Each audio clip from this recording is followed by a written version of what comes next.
Okay, so here's my review for the second episode of the new Lethal Weapon TV series, which I saw last night for the first time.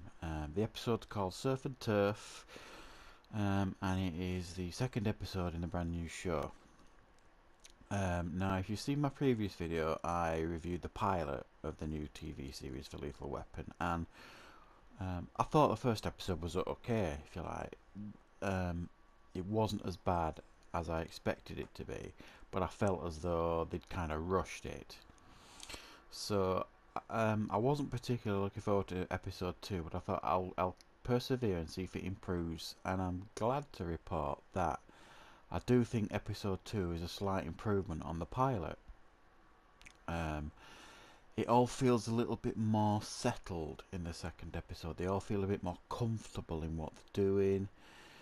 Um, a little bit more relaxed, if you like. So, if you like, episode 2 essentially revolves around after a brief investigation after the first episode, they're allowed back on the streets, Riggs and Murtaugh.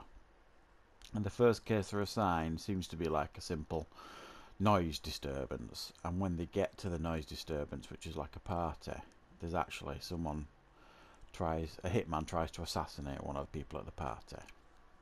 It turns out to be a waitress who's pregnant. And this resonates very heavily with Riggs, whose wife was pregnant when she was killed in the first episode. So he feels a real sense of um, protection, that he needs to protect this woman.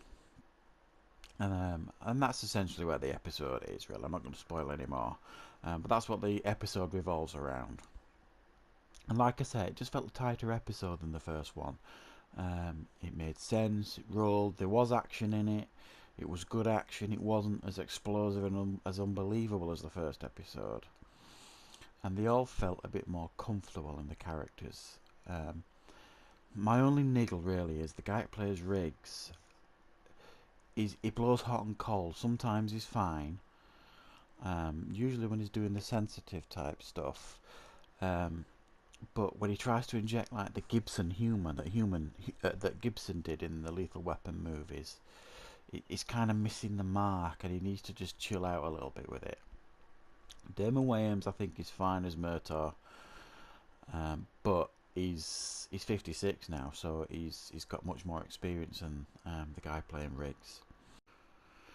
So overall, I feel as though the second episode is an improvement on the pilot episode, and on the strength of that, I'm going to continue to persevere with this series, and hopefully it will continue to improve in quality.